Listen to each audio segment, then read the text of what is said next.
Selamat datang di channel Gusti OKMD, channel inspirasi tentang bunga dan tanaman hias.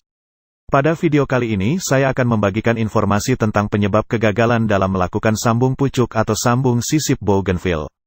Namun, sebelum melanjutkan video ini, silakan klik tombol subscribe untuk membantu perkembangan channel Gusti OKMD. Jika Anda merasa sudah benar dalam melakukan teknik sambung pucuk atau sambung sisip, namun masih mengalami kegagalan, mungkin Anda melupakan beberapa hal yang umum dilupakan bagi para penghobi bougainville. Bagi kamu yang belum mengetahui cara dalam melakukan sambung pucuk, silakan tonton video saya sebelumnya, atau klik link yang ada pada kolom deskripsi. Penyebab kegagalan saat melakukan sambung pucuk dapat terjadi karena banyak faktor. Kegagalan ini biasanya mengakibatkan tanaman menjadi busuk, berjamur, kering, atau terlepas dari sambungan. Untuk mengetahui faktor penyebab gagalnya sambung pucuk ini, bisa kita pelajari dari hasil akhir dari sambung pucuk itu sendiri. Misalnya saja, apabila objek tanaman yang disambung tersebut kering pada sambungannya, maka penyebabnya adalah tanaman tersebut kekurangan air. Berikut ini saya akan mengurai faktor penyebab kegagalan sambung pucuk pada tanaman bougainville. Kegagalan melakukan sambung pucuk sangat mungkin diakibatkan oleh kurangnya pengetahuan ketika melakukan sambung pucuk. Karena pada dasarnya sambung pucuk adalah kegiatan operasi sambung bagian tanaman hias yang cukup mudah dilakukan apabila dilakukan dengan benar dan pengetahuan yang cukup. Hal lain yang sering dilupakan adalah ketika melakukan sambung pucuk tanaman, baik itu tanaman hias atau tanaman buah, adalah kita lupa untuk membuat pisau menjadi steril atau minimal bersih dari zat lain yang mungkin mengganggu proses penyambungan tanaman. Tidak mengikat dengan kencang dan menyebabkan sambungan goyang. Hingga perawatan tanaman pasca sambungi yang tidak dirawat dengan benar dan baik dapat mempengaruhi kegagalan saat melakukan sambung pucuk.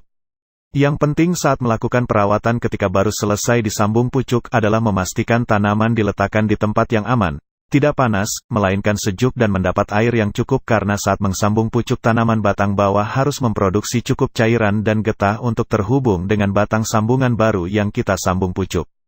Setelah tanaman ini tumbuh, hal yang bisa kita lakukan untuk merawatnya adalah menjaga pencegahan tumbuhnya kuncup baru di batang bawah yang tidak disambung pucuk.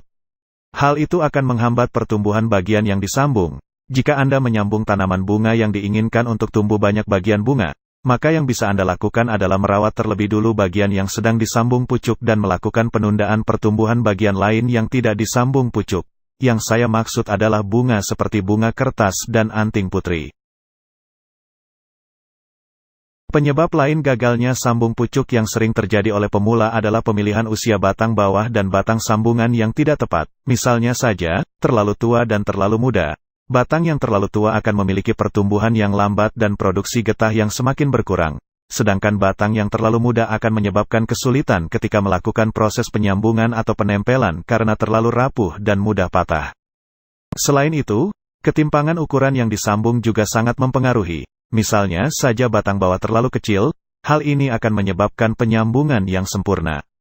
Penyebab berikutnya yang juga umum ditemukan adalah proses pemotongan batang atas dan batang bawah yang tidak serasi, sehingga saat melakukan penyambungan yang terjadi adalah sambungan tersebut tidak rapat dan masih memiliki banyak celah longgar atau semacamnya.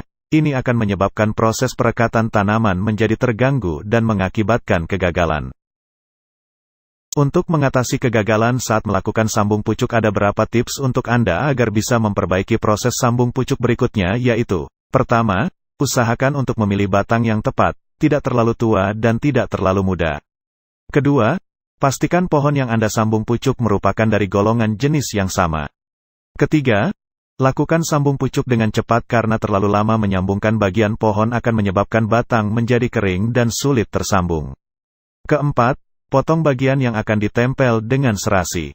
Kelima, ikat dengan kencang agar tidak berubah meskipun terkena angin atau tersenggol. Keenam, sterilkan peralatan sambung pucuk Anda. Ketujuh, terus belajar dan evaluasi diri agar kita menemukan kesalahan saat melakukan sambung pucuk dan bisa memperbaikinya. Dan yang terakhir, rawatlah tanaman sambung pucuk dengan baik sebelum tersambung sempurna. Sekian tutorial saya kali ini. Semoga bermanfaat bagi kita semua. Terima kasih.